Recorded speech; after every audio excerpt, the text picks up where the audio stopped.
Hey guys, what's up? This is Bret. Welcome to my latest edition of Friday on the Turntable. Today I will be discussing R.E.M's debut album, Murmur. Came out in 1983, April 13th, 1983, on IRS Records. IRS Records, of course, was founded by Miles Copeland, who managed the Police and was the drummer Stuart Copeland's brother. So, yeah, here it is. R.E.M's Murmur. The back cover there of that railroad trestle.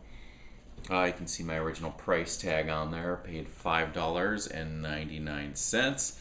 And you got the nice youthful pictures of the band there. You got Peter Buck on guitar, Mike Mills on bass and backing vocals, Bill Berry on drums, and a very serious Michael Stipe there. It's funny, whenever I see this picture, I just think, this was 1983. Look at their faces. You think they had any idea of how big their band would get? I don't know. Maybe. Fellow vinyl collector Peter Buck. Anyways, this was produced by Mitch Easter and Don Dixon. And if you look on the back, I bet Don Dixon wasn't too happy about his name kind of blending in with the darkness of the ground there. But Don Dixon and Mitch Easter. Mitch Easter actually produced Susan Vega, worked with Pavement, I believe, and a few Marshall Crenshaw. But this was recorded in Charlotte, North Carolina. I'll show you the inner sleeve on this one. Has the credits there. Yeah, Charlotte, North Carolina. And I'll show you the IRS label there. See it there? The two singles from this album were the first track, Radio for Europe, and then Talk About the Passion. My absolute favorite song on this album is Talk About the Passion. I remember when I was a teenager taping that off of MTV's 120 Minutes and watching that video over and over again. So that is my absolute favorite track on this album. And as far as some of my other favorite ones, Shaking Through is incredible. Perfect Circle, Sitting Still. I know the tracks are hard to see on this one, but just an excellent album. Is this my favorite R.E.M. album?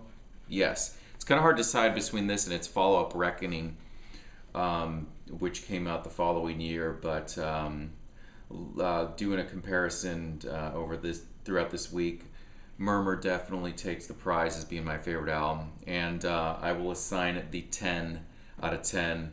It's just an excellent album, and they worked with the same guys, Mitch Easter and Don Dixon, on Reckoning. They both have a similar sound to them, and they're both excellent albums. But I'm gonna give this one the favorite. I never actually got to see R.E.M.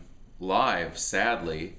I followed them for a really long time, but unfortunately never got to see them. My girlfriend actually, when she lived on the East Coast in Maryland, she actually got to see on that, I think it was the first Earth Day, they had a celebration concert in a park. I think it was in D.C., and Natalie Merchant from the 10,000 Maniacs performed, and her and Michael Stipe were friends. And my girlfriend was with her friend, and Michael Stipe was kind of strolling through the crowd, and her friend was kind of like trying to casually take his picture and get in the picture as Julie was trying to take a picture, and so he turned and he laughed and he came over and he talked to them, introduced himself as Mike Stipe, or Mike, and my girlfriend didn't even wasn't really familiar with who he was, and so when he asked my girlfriend if she wanted her picture taken with him, she said, "No, that's okay." And so he goes, "Well, I'm going to take a picture. Well, I'm going to take a picture of you anyway." So he pulled out this. She said he had a backpack and he had this little pink camera, and he took a picture of her. So we always wonder whatever happened with that picture. And last night I said, well, he might have it framed on his wall. Who knows? So, anyways, just a little bit of an interesting story there. The year this came out, for like a college rock alternative album, you know, that didn't sell in comparison with some of the other albums, these big named artists. The Rolling Stone magazine actually picked this the #1 album of the year, and we're talking over Thriller, Michael Jackson's, which was a ginormous selling album, and another huge one was U2's War, that album, and the Police, Synchronicity, and Rolling Stone actually gave this the #1 of the year, #1 album of the year. Let's see here. R.E.M, as you may have heard, I don't know if it was earlier this year. I think it was earlier this year. They threw in the towel and they called it quits. They released a compilation, like a hits compilation that had a couple new songs. I think 3 new songs on it. And their final single was a track called "We All Go Back to Where We Belong." Phenomenal. If you haven't heard it, it's just an incredible song. It's a really emotional song, and there's a video of it of Kirsten Dunst, where it's kind of Andy Warhol style, where she is just sitting there and listening to the song, and it's just filmed on her, and her just kind of smiling at the camera and reacting to the music, and it's a really, really powerful video. So I highly recommend checking out that final single. And I think that about does it. I would love to hear you guys' thoughts on Murmur. What's your favorite R.E.M. album? What's your favorite tracks on this one?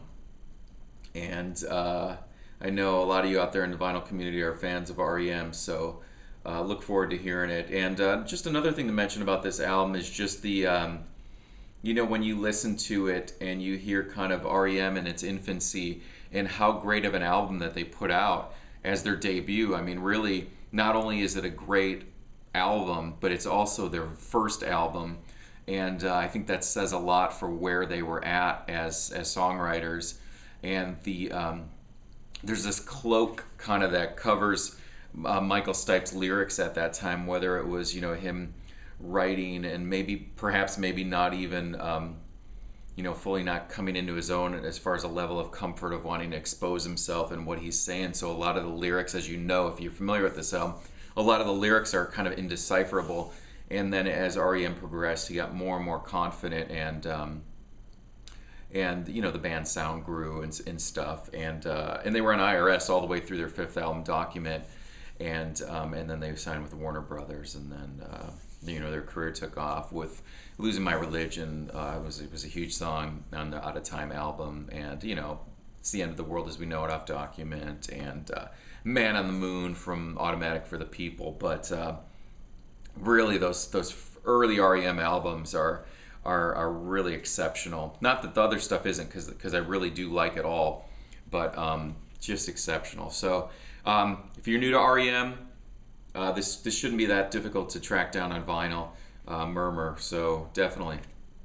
So I'll talk to you guys later. I'll be back in a day or two with my weekly playlist and some new vinyl finds. So thanks for watching. Thanks for subscribing, you guys. Hope you all have a good weekend. Peace.